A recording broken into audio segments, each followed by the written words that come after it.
سے واقعہ ہوا، بس میں وہ عرض کرتا ہوں بات کا خلاصہ۔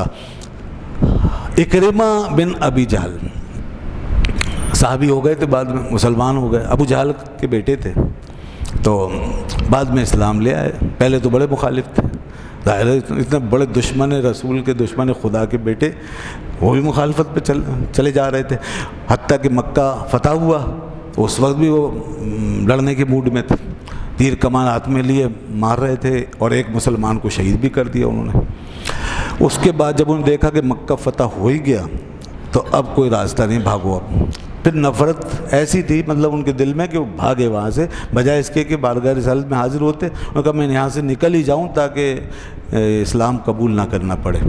وہ چل دیے، جدہ پہنچے، وہاں سے انہوں نے پانی کی کشتی لے کر ارادہ کیا کہ یہاں سوار ہو کے سمندر کے راستے سے حبشہ چلا جاؤں گا اور ہمیشہ کے لیے وہی رہوں گا۔ تو کشتی میں بیٹھ گئے۔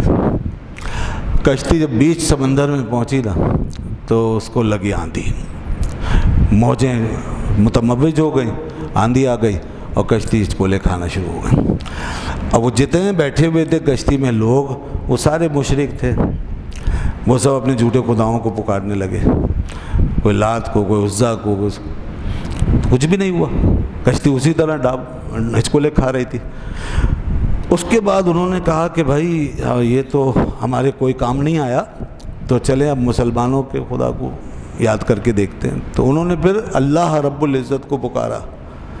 تو اکرمہ یہ سب دیکھ رہے تھے کہ کیا ہو رہا ہے، یعنی یہ ہماری سارے معبودان باطلہ یہ گویا ہمارے کام کے نہیں ہیں، تو اگر یہ ہمارے لیے کچھ کر سکتے تو آج کرتے۔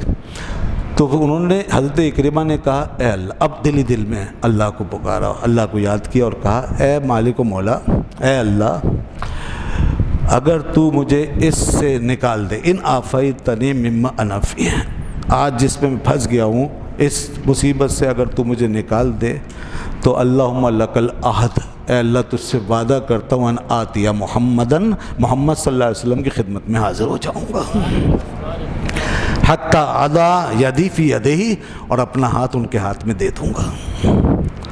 میں محمد صلی اللہ علیہ وسلم کی خدمت میں جاؤں گا سیدھا، اور اپنا ہاتھ ان کے ہاتھ میں دوں گا۔ اور آگے جو الفاظ ہیں غور کیجیے، حدیث میں آتا ہے، وہ کہتے ہیں وَلَا أَجِدَنَّهُ عَفُوًّا غَفُورًا كَرِيمًا، اور میرا یقین ہے کہ میں ان کو بہت درگزر کرنے والا، معاف کرنے والا اور بڑا مہربان پاؤں گا۔ وہ بدلہ نہیں لیتے، وہ جو آتا ہے معافی مانگنے تو اسے معاف کر دیتے ہیں، اگرچہ میرے گناہ بہت ہیں مگر مجھے ان کے عفو و کرم سے بڑی امید ہے۔ کہہ رہے ہیں وَلَأَجِدَنَّهُ عَفُوًّا غَفُورًا كَرِيمًا۔ دیکھیے اللہ تعالیٰ کے لیے بھی بولی جاتی ہیں یہ صفات، اور یہ بندے کے لیے بھی بولی جا رہی ہے۔ رؤوف الرحیم قرآن مجید میں بھی آیا ہے۔ اب لوگوں کو ایسے موقع پہ فوراً شرک کی بو آنے لگتی ہے، تو اب ان کا مسئلہ پہ لو اپنی بو خود ہی دور کریں، ہمیں بو نہیں آتی، اس لیے کہ ہم یہ سمجھتے ہیں کہ اللہ کو جب بولا جاتا ہے اللہ کے لیے تو معبود سمجھ کے بولا جاتا ہے، اور بندے کے لیے جب بولا جاتا ہے تو اللہ کی عطا سے بولا جاتا ہے۔ تو یہ فرق باہر رہتا ہے، بندے کی صفات بندے ہی کی دائرے، بندگی کے دائرے میں رہتی ہیں، اور اللہ کی صفات الوہیت کے دائرے میں ہوتی ہیں، دونوں کے دائرے الگ الگ ہیں، اس لیے لفظ ایک سیم ہونے سے کچھ نہیں ہوتا، شرک نہیں ہوتا۔ تو انہوں نے یہ کہا، اور اس کے بعد وہ پھر جب کشتی کنارے پہ لگ گئی، سیدھے وہاں سے اترے، حضور کی خدمت میں آ گئے، اسلام قبول کیا، بہترین صحابی بنے۔ ابو جہل کا بیٹا ہے، باپ نے ساری زندگی مخالفت کی، بیٹے نے اسلام قبول کیا، بہترین صحابی رسول قرار پائے حضرت اکرمہ رضی اللہ تعالیٰ عنہ۔ تو یہ ہے اللہ کی نشانیاں، تو اس طرح پایا لوگوں نے، پانے والوں نے پتہ کس طرح پایا۔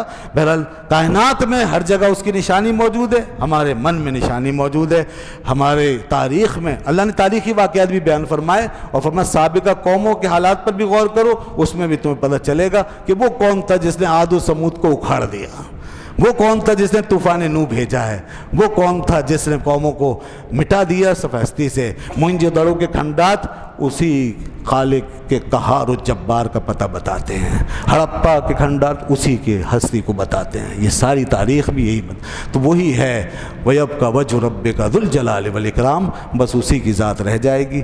اللہ تبارک و تعالیٰ سے دعا ہے کہ ہمیں اپنی ذات سے وابستہ رکھے، اور ہمیں اسی دین پر، اسی ایمان پہ زندگی، اسی پہ موت عطا فرمائے۔ وآخر دعوانا الحمدللہ رب العالمین۔